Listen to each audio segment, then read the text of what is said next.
ṣé o gbogbo ẹ̀yin èèyàn wa pátá ní gbogbo ibikíbi tí ẹ ti ń wo baba confam jp ìdọ̀bálẹ̀ mi rè o. A kí yín lẹ́ẹ̀kan sí fún àṣekùn ọdún tí ẹ ṣe, gbogbo ẹ̀yin mùsùlùmí pátá tó jẹ́ oníbàárà wa káàkiri gbogbo àgbáyé. A sì tún kí àwọn kìrìsìtẹ́nì náà tí a sì jọ wà nínú lẹ́ǹtì lọ́wọ́lọ́wọ́.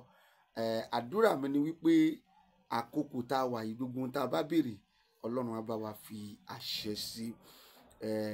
Orúkọ mi ò yí padà, baba confam jp náà ni. Òdú ni mí, ẹ̀mí máa ń sọ nìyẹn, màá wá tún rẹ́rìn ní kì í ṣe àìmọ̀ fún olóko, kì í dẹ̀ ń ṣe bóyá mo gbéraga. Ohun tí ènìyàn bá jẹ́ òun ni kí ènìyàn kó sọ síta. Ohun tí mo jẹ́ nìyẹn. Ẹni tó bá wá lóhùn ò mọ̀ wá, a jẹ́ pé ìkan nínú àwọn ọ̀tá ni. A ò dẹ̀ ní lè fẹ́ yẹn kù nínú ìrìn àjò ẹ̀dá láyé. Bó bá ń lọ́rẹ̀ẹ́ ó di dandan kó lọ́ta, ojú òní tiwa. Ní ọ̀sán yìí, gbogbo ibikíbi tí ẹ bá ti ń wò mí, mo mú nǹkan tí ó máa ṣàǹfààní wá fún yín. Bẹ́ẹ̀ ni, gẹ́gẹ́ bí ẹ ti mọ̀ mí dáadáa wípé àgbà ọ̀jẹ̀ ni mí nípa ọ̀rọ̀ ewé àti egbò, pàápàá nípa ọ̀rọ̀ àìlera gbogbo ara pátá. Ìkejì, nípa ọ̀rọ̀ wípé ká kojú spiritual issue. But nínú fọ́nrán yìí, ohun tó lè fi kojú spiritual issue tó ń là kọjá, òun ni mo fẹ́ sọ fún ẹ. Ìkíní, a ní ọṣẹ àánú. Bó ṣe ń gbọ́ mi yẹn, bó tó o bá ń rí nínú ọkàn ẹ pé o nílò àánú, o ní ìdí nǹkan àánú, kíá wọlé kó lọ mẹ́sẹ̀gì baba confam lórí WhatsApp 08022040950. Lọ mẹ́sẹ̀gì baba confam kíákíá. Èmi náà mo máa bẹ ẹ sọ̀rọ̀. O ní ìdí iṣẹ́ ìbùkún gidi, ọṣẹ ìbùkún gidi. Mẹ́sẹ̀gì mi. Bẹ́ẹ̀ ni, o rìn títí, o ò rí èèyàn tó lè ṣàánú ẹ. O ò rí èèyàn tó yẹ pé ó lè, látijọ́ tó ti ń rìn, o padà rí èèyàn tó lè sọ pé jẹ́ ń ṣàánú ìránṣẹ́ yìí 500,000, 1 million. Pè mí kíákíá, ọṣẹ ìbùkún wà ńlẹ̀ tó ọ̀tí gan. Òun ni number 2. Number 3, ọṣẹ ìtúwọ́.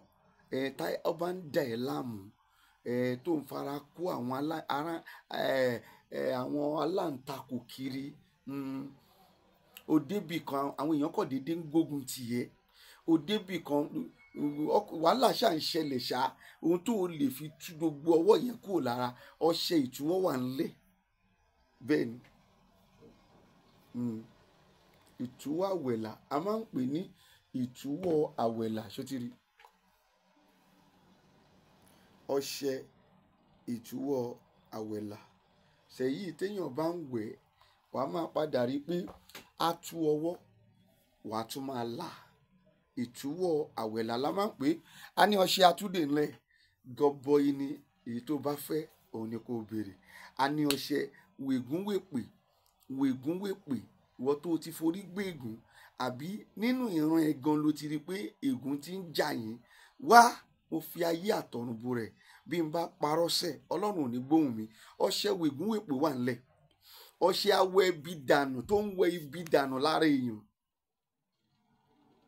Bẹ́ẹ̀ ni, ọṣẹ awẹ ibi dànù ó ń wà nílẹ̀ gọbọi. Ṣótìrí, wègúnwèpè ni ọṣẹ wègúnwèpè. Ṣótìrí, mo lọ wà bẹ́ẹ̀.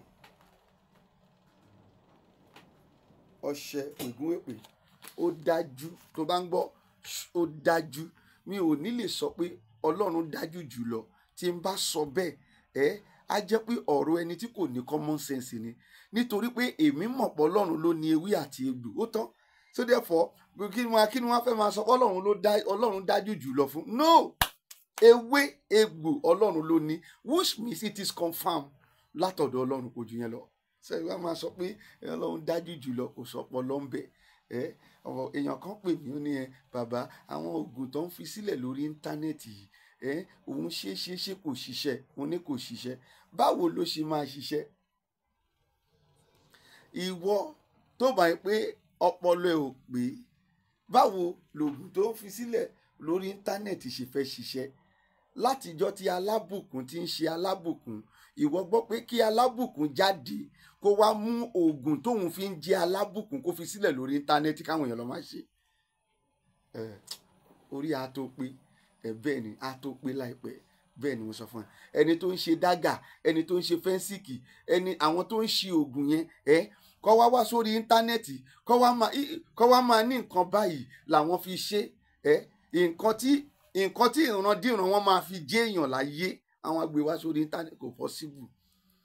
Jẹ́ kí n sọ tòótọ́ fún ẹ. Nítorí ẹ̀ ló ṣe ṣèrí wípé àwọn ọ̀pọ̀lọpọ̀ ti try ẹ̀, wọ́n sì tún padà bọ̀ wá bá wa. Kò possible kí n fi nǹkan tí mo máa fi jẹ́ èèyàn sílẹ̀ láyé. As a banker, you are a banker. Nǹkan tó wà lórí ẹ̀ o ló fẹ́ fi sílẹ̀ fún yàn. Nǹkan tí wọ́n fẹ́ fi jẹ́ èèyàn láyé. Ṣé pé kò possible? Tó bá yẹ ọmọ ní àti selfish jù, àwọn bàbá kan kò selfish. Ohun téèyàn máa fi jẹ́ ènìyàn láyé kò possible kó wá gbé sílẹ̀. Lọ wo oògùn kan tó ń pè ní Augmentin. Wàá rí pé wọ́n gan nínú àwọn antibiotics. Kẹ́ni tó ṣe Augmentin wá bọ́ta kó wá máa ṣe báyìí, nǹkan báyìí ló fi ń ṣe, nǹkan báyìí ló fi ń ṣe. Ìwọ rí tó ṣẹlẹ̀ rí. Ohun tá Augmentin fi jẹ́ Augmentin wọn ò lè fi sílẹ̀. Gbogbo oògùn tí wọ́n ń kó fún yín lórí íńtánẹ́ẹ̀tì, ẹ kàn ń waste time ara yín ni. Má jẹ́ kí n lọ síbẹ̀ o, jẹ́ n lọ síbi tèmi ń lọ. Bẹ́ẹ̀ ni, tó bá ní ìdí ọṣẹ aṣínà gidi, ó wà ńlẹ̀ o. Ó wà ńlẹ̀. Ọṣẹ àwúre ọlà ó wà ńlẹ̀. Tó nídìí ọṣẹ àwúre gidi tó jẹ́ àwúre ọlà, ó wà ńlẹ̀. Oṣó làwa kì í báyàn ṣe. Bẹ́ẹ̀ ni, nítorí pé oṣó yẹn máa ní repercussion. Ṣùgbọ́n tó bá pé gbogbo ohun tí wọ́n ń fi ewé, egbò, àwọn ẹyẹ, animal, gẹ́gẹ́ bí Ọlọ́run ti pàṣẹ nínú ìwé Genesis orí kìíní láti 16 dé ìgbẹ̀yìn, ìwọ lọ kà ń bẹ̀.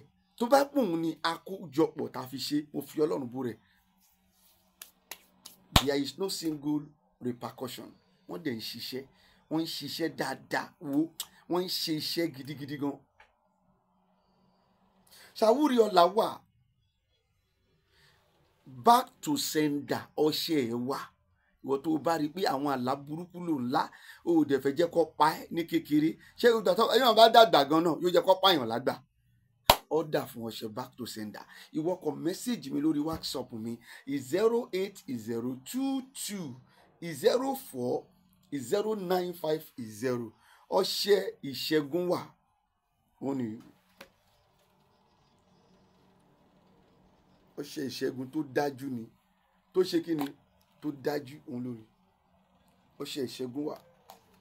Sáwọn kan máa ní nǹkan dúdú ò bá wọn lára mu. Máa ní nǹkan dúdú wo ni? Kò sí nǹkan dúdú.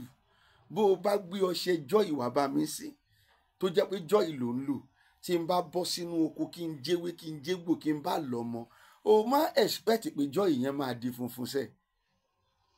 Dúdú yẹn náà ló máa di. Wọ́n ń parọ́ fún ẹni. Tó bá gbọ́ tán ni má lo nǹkan dúdú. Nǹkan tí wọ́n sì ń bá wa fà náà ni pé wọn ò fẹ́ jẹ́ kó lo ewé àtegbò. Ewé àtegbò tó bá ní tẹ́lẹ̀ má lo ewé àtegbò, ìyẹn ti cast mọ́ wọn lọ́wọ́. Nígbà tó wá yá lọ́tọ́ wá ní má lo nǹkan dúdú, má lo nǹkan dúdú. Ìhun tí wọ́n sì ń sọ fún ẹ náà ni pé má lo ewé àtegbò. Wọ́n kàn ń tàn yín ni. Ọlọ́run ló ní ewé, Ọlọ́run ló ní egbò. Ṣé o ń gbọ́ mi? Ṣé o bá nídìí nǹkan back to sender, ó wà ńlẹ̀. Nǹkan ọṣẹ ìṣẹ́gun gidi ó wà ńlẹ̀. Àwọn èèyàn máa ń pè wá fún oògùn ìsọ̀yì. Pàápàá lẹ́yìn ìlú èyìnbó, ọmọ aláwọn ń kàwé, ìwé yẹn ò wọrí. Oògùn ìsọ̀yì gidi wà o. Òmọ̀ gidi wà. Nǹkan tó fẹ́ ṣe gan nínú exam á gbé wá, wàá rí wàá dẹ̀ kà wọ́n. Bẹ́ẹ̀ ni, ìwọ tí òyì máa ń ṣe, òyì láti inú, ọṣẹ ẹ̀ wà, àṣejẹ ẹ̀ wà, ríǹgì ẹ̀ tó ń fi sọ́wọ́ wà tó ò dẹ̀ ní gbúrú ẹ̀ mọ̀. Bẹ́ẹ̀ ni, òyì kóyì máa múyàn, kóyì máa dí ẹ, egbògi ẹ̀ wà. Ọṣẹ ìfẹ́ràn, ó dàgbà, ó ti wọ 45, ó ti wọ 50, at the end of the day náà o ò réyàn kó pè ẹ́, ọṣẹ ìfẹ́ràn wà ń bẹ o. Ọṣẹ tá à ń pè ní ìràpadà ògo, ọṣẹ ìràpadà ògo ó wà ńlẹ̀. Ẹ̀bẹ̀ àwọn àgbàlagbà, ìwọ tí àgbàlagbà ń yọ lẹ́nu, ìmùlẹ̀ àgbàlagbà bó ṣe wà lẹ́bu bẹ́ẹ̀ náà ló wà lọ́ṣẹ. Tó o bá pè á máa ṣe fún ẹ. Ọṣẹ ìyọnú ó wà nílẹ̀, ọṣẹ ìtajà ó wà nílẹ̀, ọṣẹ kéèyàn fi wẹ ìṣẹ́ dànù, ọṣẹ wẹ ìṣẹ́ dànù wà nílẹ̀, ọṣẹ téèyàn fi ń wẹ àbìlù dànù ó wà nílẹ̀. Sórí ìwọ tí orí fífọ́ wá ń bá jà, tó nọ́tìsì tó ti ń bẹ ẹjà kó bá jẹ́ fọ́rí túlù, ẹ máa gbé bọ̀, gbogbo ẹ̀ ló wà nílẹ̀. Ṣùgbọ́n ṣe gbogbo tí mò ń sọ yìí má jẹ́ kí ọkàn ẹ kó sókè o, pé báwo ló ṣe lè dé ọ̀dọ̀ ẹ. Sórí DHL ó jẹ́ oníbàárà rere pẹ̀lú iléeṣẹ́ tàwa. Wọ́n fún wa lórí ọ̀fẹ́ láti lè bẹ gbé ohun tó bá ọ́dà dé ẹnu ọ̀nà ilé rẹ̀. So therefore má jẹ́ kí ìyẹn jẹ́ problem fún ẹ. Jọ àwọn tí mò ń sọ yìí gan, ó lè má jẹ́ nǹkan tó nídìí rárá. Àwọn kan nídìí ẹ̀, bá mi ṣí ẹ̀ sọ́dọ̀ wọn. Mo bẹ̀ pẹ̀lú ìyọ́nú Ọlọ́run. Ẹ ṣé gan ni, mo dúpẹ́ o. Ṣó ti rí, ó ti rí ọṣẹ ìtúsílẹ̀ àwọn àgbàlagbà nìyẹn. Ó dájú gan. Gbogbo ìwọ tó yẹ pé àwọn àgbàlagbà ló ń bẹ jà, oúnjẹ lójú oorun, ìbálòpọ̀ ojú oorun. Sórí ohun tó bá ṣàtìpó ń ṣe ẹ pé bàbá confam tá a bá ní a máa láàní, mo fọ Ọlọ́run bú rẹ̀. So therefore ẹ ṣé gan ni. Mo tún fàkókò ìdúpẹ́ lọ́wọ́ gbogbo àwọn èèyàn wa pátákàkiri àgbáyé, àwọn tí wọ́n ọ̀dà product wa tí wọn ò sì jẹ́ kójú ti iléeṣẹ́ wa. Ẹ ṣé gan ni o. Mo jẹ́ ìránṣẹ́ Ọlọ́run, mo jẹ́ ẹni ẹ̀mí, mo ní ìjọ ẹ̀mí o, mo dẹ̀ máa ń ṣiṣẹ́ mi fún gbogbo àwọn tí wọ́n bá fẹ́. Ẹ ṣé gan ni lẹ́ẹ̀kan sí. God bless you.